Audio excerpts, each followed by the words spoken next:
Periodismo con sentido crítico. En Presencia Universitaria, la investigación.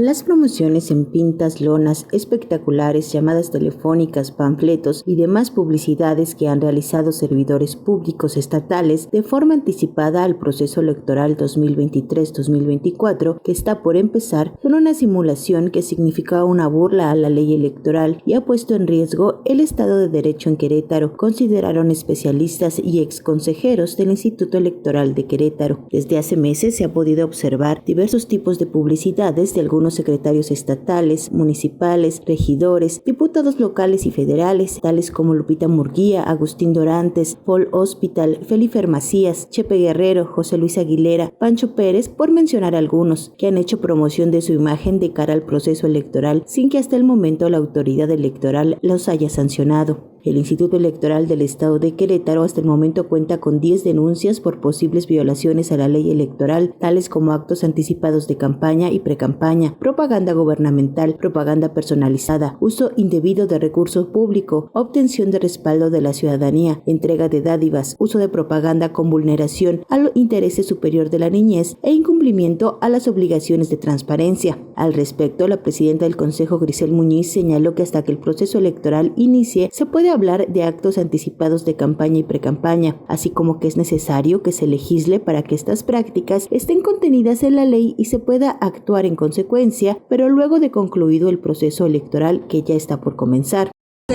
Por hoy hay una directriz en ese sentido que ya Sala Superior ha manifestado, que es cuando ya arranca el proceso electoral, cuando se puede hablar de actos anticipados de precampaña o de actos anticipados de campaña, dependiendo de las temporalidades. Pero esto también considerar que una vez que se agota un proceso electoral, se lleva a cabo un análisis profundo de cuáles son los movimientos y los cambios que se le requieren a la normatividad para que lo que se vivió en el proceso anterior, que pudo ser una novedad, incluso llámese vía tecnológica, llámese por los cambios sociales o culturales, estas conductas puedan trasladarse a la normatividad y que ahora sí las instituciones electorales podamos actuar como. Sin embargo, para Efraín Mendoza Zaragoza, sociólogo profesor de la Facultad de Ciencias Políticas y Sociales de la Universidad Autónoma de Querétaro y ex consejero electoral del Instituto Electoral de Querétaro entre 1997 y 2010 y presidente del mismo entre 2000 y 2003, esta es una justificación absurda, ya que se debe ir más allá de la interpretación de la ley, priorizando el espíritu de la norma y el principio de equidad sobre la letra de la ley. Esto implica que los órganos jurisdiccionales deben de ser más estrictos al evaluar los actos de anticipación electoral y promoción personal de los candidatos. Fíjate que este argumento es el más absurdo que yo he escuchado, porque sí, efectivamente así se establece que como no hay proceso electoral, no podemos nosotros actuar en relación con esto. Pero es precisamente por eso, porque no se está en proceso electoral, que debe garantizarse las condiciones de equidad, ¿sí? ¿Para qué? Para que cuando se declare formalmente iniciado el proceso, arranquen todos los contendientes en igualdad de condiciones.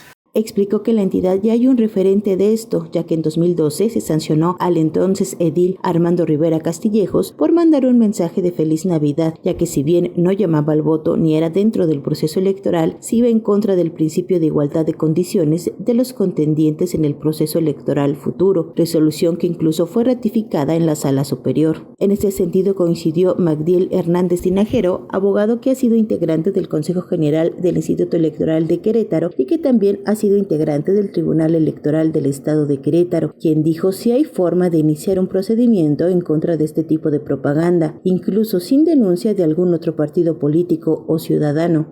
Si nosotros analizamos la ley, pues no se viola la ley, pero si nosotros, en un ejercicio de interpretación constitucional, que es la ley suprema de la Unión, vamos a encontrar que todo este tipo de conductas sí violan la ley, que este tipo de conductas están siendo toleradas por los órganos electorales, que ya se nos olvidó a pocos años de haber ocurrido que en un diciembre uno de los aspirantes a ocupar la titularidad de la presidencia municipal en el municipio de Querétaro, en la avenida 57 publicó un espectacular en donde junto con su familia nos deseaba feliz Navidad.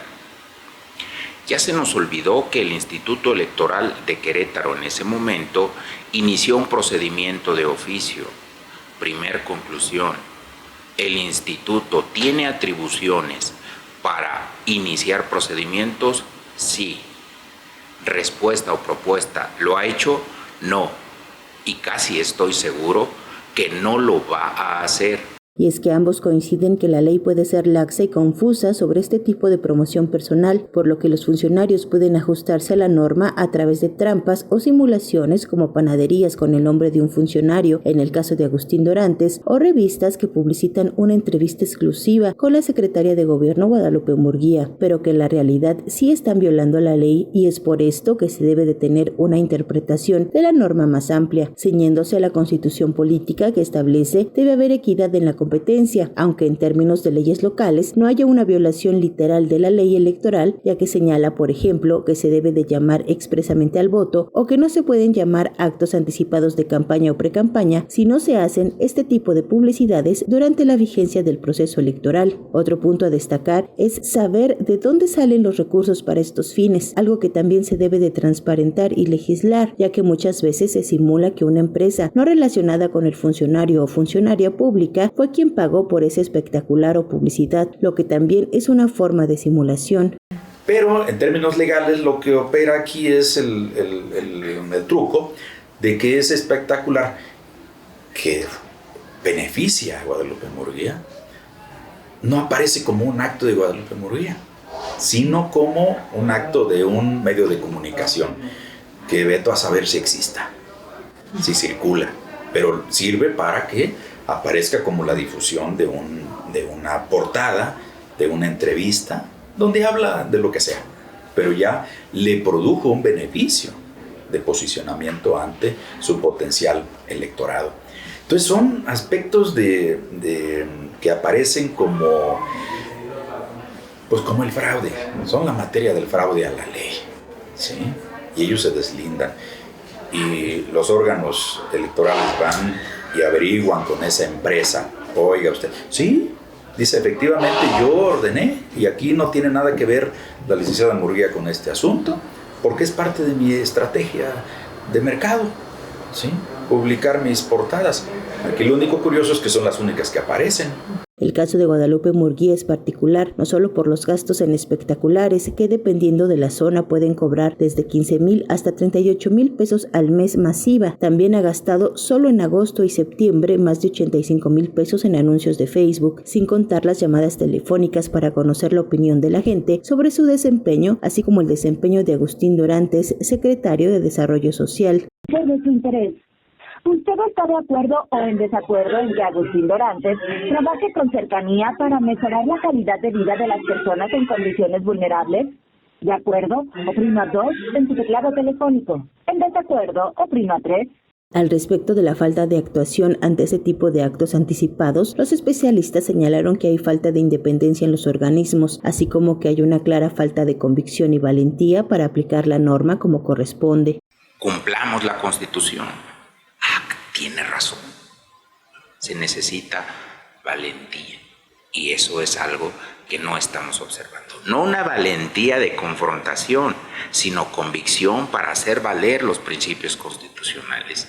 ¿Qué mejor sería que en este momento nosotros preparáramos oferta política más que llenar el territorio del Estado? ¿Por qué? Porque hay espectaculares de personas que en el ejercicio de las diputaciones en Jalpan. ¿Para qué instalan en Jalpan? Un señor que a su nombre dice, o a su apellido dice que le quiten la H. Para los especialistas, hay varias formas de actuar para buscar frenar esta situación. La primera, proponer una reforma electoral que establezca reglas más claras y restricciones para la anticipación electoral, incluyendo una definición más precisa del periodo de precampañas y campañas, así como la prohibición de actividades de promoción personal antes de estos periodos, pero que se podría realizar luego del proceso electoral en curso. Y esto habla de que es necesaria una reforma electoral para que las fuerzas políticas reabran este tema y que establezcan o bien restricciones con sus respectivos castigos o bien reformular o replantear el proceso electoral, de tal modo que esta práctica pues esté sujeta a reglas negociadas entre las distintas fuerzas políticas. Así como no permitir que se registren los funcionarios públicos que hayan caído en esta práctica cuando quieran ser contendientes en el proceso electoral por violar el principio, algo que está dentro de las competencias del IEEQ. Los vestigios o los indicios existen. Ahora es necesario registrarlos para que el instituto, cuando estas personas vengan ante sus instancias a solicitar el registro, se le diga, tú no puedes. ¿Por qué? Porque tenemos registrados actos anticipados de campaña. Oye, es que yo no pedí expresamente el voto. No violaste la ley, pero sí violaste la Constitución. Porque la Constitución en su artículo 41 41 establece las características de los procesos electorales. Y uno de ellos es equidad en la competencia. Para Presencia Universitaria, Giovanna Espinosa.